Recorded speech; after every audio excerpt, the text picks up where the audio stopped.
My name is Gaius Octavius, but history will remember me as Augustus, the first emperor of Rome. This is my story, told in my own words, from the days of uncertainty to the heights of absolute power. It wasn't an easy path, nor one free of bloodshed, but it was necessary for the survival of Rome and the birth of an empire. I was born in 63 BC, during the chaos of the late Roman Republic. My father died when I was 4, Philippus. My stepfather didn't think much of me. I ended up living with my grandmother Julia, Caesar's sister.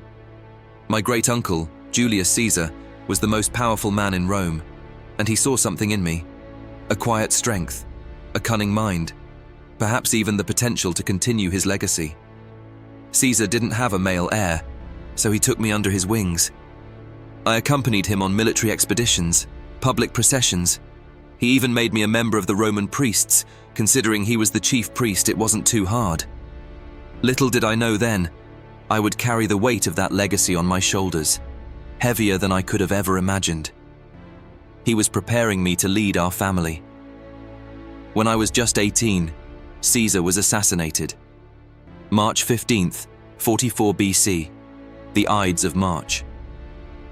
I will never forget that date and the feeling when I first heard the news. I was in Greece taking up my studies with my best friends Agrippa and Maecenas. Both of them wanted to avenge my uncle's death with haste, but I knew reacting impulsively with anger would not work. I could feel my blood boiling, my heart pounding faster with every hour. Was it rage? Yes. Was it fear? Somewhat. The republic I had known, already weakened by years of internal strife, seemed to have crumbled overnight. Caesar, the man who had raised me like his own, had been struck down by those he trusted most. And with him, my future seemed uncertain, and so did our family. When I came home, the city was quiet. It seemed like all of Rome was in mourning. It was calm before the storm. But then I learned something that would change everything. Caesar had named me his heir. Me, a mere teenager, suddenly thrust into the brutal arena of Roman politics. The Senate didn't take me seriously at first, and why would they? I was young, unproven, and the path to power was crowded with dangerous, ambitious men. To survive, I had to learn fast, strike deals, and build alliances. One of those men was Antony. A fierce general and loyal ally of Caesar, Antony believed he should inherit Caesar's mantle. But I wasn't about to let him take what was rightfully mine. Antony was delaying the transfer of funds to me, so I outmaneuvered him. I had won the support of Caesar's soldiers and some of Antony's men. I was creating my own private army. In securing power, I had to appeal to their loyalty and sense of betrayal they felt, so I promised them land and financial rewards for their support. Many fought for me because they fought for Caesar. Antony was in Gaul with his army defending his position there. Brutus and Cassius were gathering their forces in the east. The Senate wanted Antony gone, for good, but they lacked an army. Cicero reached out, urging me to help defeat Antony in Mutina. With a yes, I was granted proconsul, a senator of Rome. I achieved victory with Hirtius and Pansa, the 2 consuls appointed, but they died in war.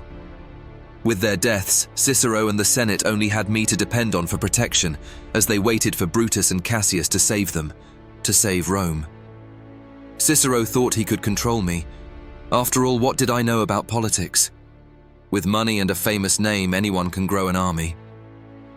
But the moment they realized they had given Rome over to a child, to someone whose uncle was murdered by many of them, that they had underestimated me, I knew the clock was ticking. With the Senate against Antony, and now me, I formed an uneasy truce with him, and together with Lepidus, we created the Second Triumvirate, a political alliance designed to stabilize Rome. My first marriage was to Clodia Pulchra, the stepdaughter of Mark Antony. It was intended to secure peace with Antony. However, as tensions with Antony grew, I ended it within a year. We sent prescriptions to hundreds of senators, confiscating their assets and killing them. Anyone who was against us, who were involved in Caesar's murder, was on that list. As we were cutting Brutus and Cassius's ties in Rome, war with them was inevitable. but no one knew about our alliance until it was too late. The Battle of Philippi was brutal. It was truly a civil war. Soldiers on both sides were wearing the same uniforms. In the middle of it, you couldn't even tell who you were fighting. We were outnumbered. Brutus and Cassius had the higher ground. But we had revenge in our hearts and crushed Caesar's assassins. One chapter was closed. This victory cemented my place as one of the rulers of Rome. But we were never meant to share power. Antony and my sister Octavia married, further solidifying our bond. We had to try again. But Rome could never be stable with so much ambition in the air. The rivalry between us grew as he became enamored with Cleopatra, the Queen of Egypt. Antony had control of the East and had been spreading more time there. I could see the Roman people were growing wary of him, viewing him as more Egyptian than Roman. Here I am in Rome preaching fidelity to the Romans, and he's in Egypt committing himself to a foreigner. He also stopped the grain supply coming into Rome. Egypt was our richest province, and it literally fed the empire. How much of this was Cleopatra's doing? Much, I'm sure. Cleopatra did not lack ambition. I exploited this distrust, declaring war on Cleopatra and, by extension, Antony. I had to get rid of him. In 31 BC, we met in battle at Actium. The sea raged as our fleets clashed in one of the most decisive naval battles in history.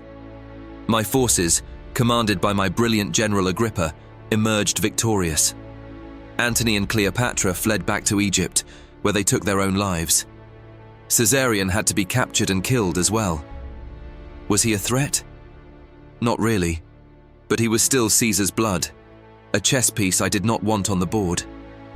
With them gone, I stood alone as the undisputed ruler of Rome. The second chapter was closed. My daughter Julia was getting older. I had her with my second wife Scribonia, and she was my gem. I needed to create a stronger alliance in marriage, so I left her, took Julia, and married Livia. During the civil wars, Livia's family was on the side of Republic, and her father committed suicide. She was already married to Tiberius Claudius Nero, a mother and pregnant. But Rome is all about ranks. If the Emperor of Rome wanted to marry you, would you say no? I don't know to what extent her family's decline affected her reason for marrying me, but she became my lifelong partner and a pivotal influence in my rule. The next few years, I had to defeat many Mark Antonys and a few Brutuses, constantly having to secure my position. I didn't want to be seen as a dictator, like my great-uncle, whose ambition had led to his murder. No, I wanted to be something different. I returned power to the Senate, or at least, that's what I let them believe. In truth, I kept the real power for myself, subtly guiding Rome from behind the scenes. Instead of emperor, I was referred to as the first citizen. The Senate gave me the title Augustus, meaning the revered one, and so the Roman Republic transformed into the Roman Empire under my rule. Instead of emperor, I was referred to as the first citizen. I spent the next several decades restoring peace and prosperity to Rome, a period known as the Pax Romana, or Roman peace. The people, weary from years of civil wars, embraced this new order. With the help from Agrippa, we reformed the military, rebuilt the city with roads, temples, and aqueducts. We expanded the empire to its greatest heights and solidified its governance. I became the father of the nation, not through brute force alone, but through careful management, diplomacy, and calculated mercy. But even emperors have their regrets. My only daughter, Julia, was my pride and joy. I was strict with her from the beginning. I stressed more than anything that our lives are not our own. Perhaps I expected too much from her. She married Agrippa and they had 5 children. Gaius and Lucius, my 2 grandsons, my 2 heirs.